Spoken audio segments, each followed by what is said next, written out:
Tô aqui com um levantamento, só escândalos envolvendo PT desde 2001. Toninho do PT, prefeito de Campinas, assassinado. Celso Daniel, 2002, banestado. 2003. Caso Valdomiro Diniz, 2004. Caso dos Correios, 2005. Pô, tem até dois no mesmo ano. Mensalão, 2005. Escândalo dos Aloprados, 2006. Caso Francenildo, 2006. Operação Navalha, 2007. Caso Bancop, 2008. Caso dos Cartões Corporativos, 2008. 2009, Refinaria Abreu e Lima, 2010. Caso Erenice Guerra, 2011. Escândalos em série de ministros, 2012. Operação Porto Seguro, 2013, pedaladas fiscais, 2014, Petrolão, 2015, o João Vacari, 2016, Delcídio do Amaral, 2016, impeachment da Dilma, 2017, o triplex do Lula, 2018, prisão do Lula, 2019, Antônio Palocci, e por aí vai. Toninho do PT. Bom, Toninho do PT é um dos políticos mortos antes da eleição do Lula. Ele morre na véspera do 11 de setembro de 2001. Portanto, as redações todas prontas para investigar a morte do então prefeito de Campinas, e ele era professor, e o que acontece? Amanhã seguinte à morte dele, você tem o ataque às Torres Gêmeas e o caso do Toninho do PT arrefece. Na sequência vem Celso Daniel, que é sequestrado e morto desde 18 de janeiro de 2002. Eu não conheço muito do caso do Celso Daniel. Na sequência, bom, você traz o Banestado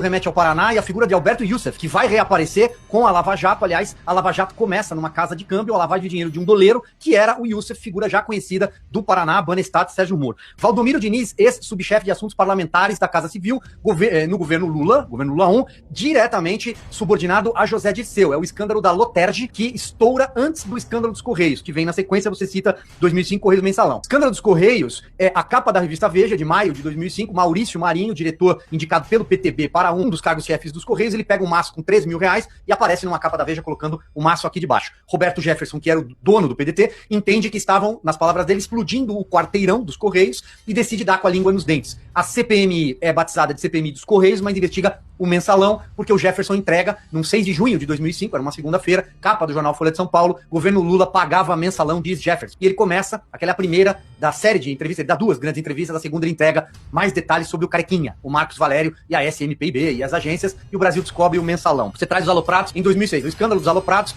acontece na véspera da eleição de 2006 e, aliás, chacoalha um pouco aquela eleição modorrenta, que é a eleição do Lula contra o Alckmin. O Alckmin consegue ter menos votos no segundo turno do que no primeiro, justamente por conta do dossiê dos aloprados. Os aloprados eram petistas que trabalhavam ali, ligado às campanhas, principalmente do Aloysio Mercadante, então senador candidato ao Palácio dos Bandeirantes, ao governo de São Paulo, e esses aloprados produzem dossiê contra o Serra, na época, contra o Alckmin, e a montanha de dinheiro, a foto vai parar no Jornal Nacional, e é um dos fatores que desestabiliza e força um segundo turno, mesmo com o Lula coalhado pelas investigações do Mensalão. E também importante lembrar que essa eleição, ela acontece num clima muito ruim no Brasil por conta do acidente do voo da Gol, na véspera do primeiro turno, Gol 1907, um dos maiores acidentes aéreos e uma das maiores tragédias do Brasil. Você vem pro caso Francenildo. Francenildo é o caseiro, é o cara que derruba, na capa da revista Época, ele derruba o Antônio Palocci, ministro da Fazenda, com o contra-cheque. O Francenildo, sujeito simples, norte e nordeste do Brasil, acho que ele era piauiense. Ele recebe um dinheiro do pai numa conta e o então diretor da Caixa Econômica, subordinado ao Palocci, quebra o sigilo dele e leva esse sigilo. Tem um fuzuê na CPI dos bingos. Na época o Tião Viana entra chacoalhando um pedaço de papel ali, dizendo, olha, ele recebeu dinheiro, porque o Francenildo era o caseiro da Casa do Lobby, onde o Palocci fazia negociatas, e o PT com o angolano, e por aí vai. Você tem na sequência a Operação Navalha, é a operação que pega empreiteiras,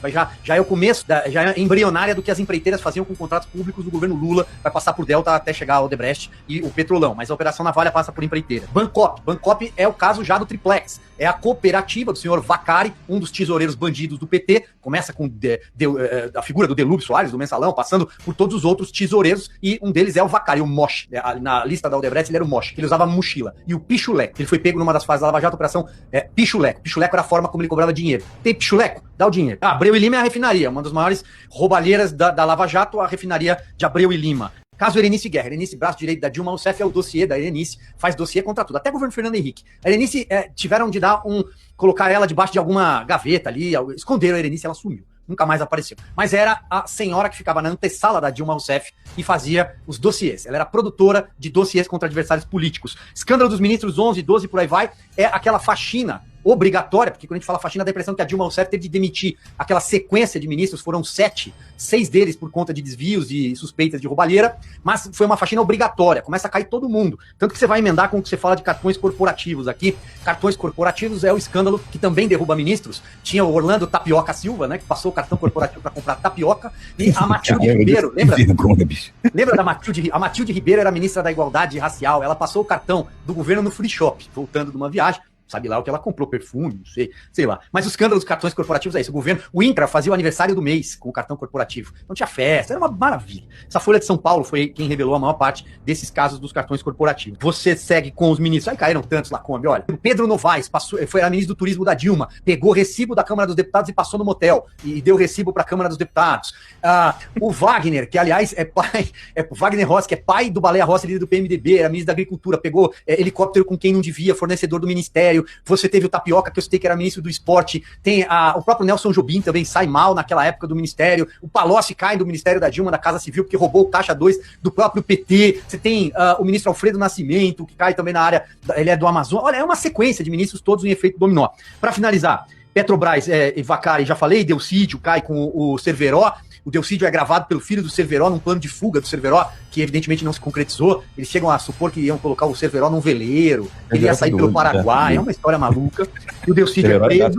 Bom, para terminar com o impeachment da Dilma, uma história que todos conhecemos, eu acho que passei por todos aqui. Operação Porto Seguro. Bom, a Operação Porto Seguro era também sobre venda de licenças, que era para licenças para obras e meio ambiente, passa pela Rosemary Noronha, a amante do Lula. Opa, aquela que viajava com o Lula quando a dona Marisa não podia ir. Aqui, Não, por que eu queria que você falasse um pouquinho disso tudo? Porque para as pessoas entenderem, cara, que o PT não falha, né? Todo ano tem falcatrua, todo ano tem escândalo. Mas vai aumentando, né? Não, é um troço, não, sempre, vão escalando. É um negócio de louco, cara.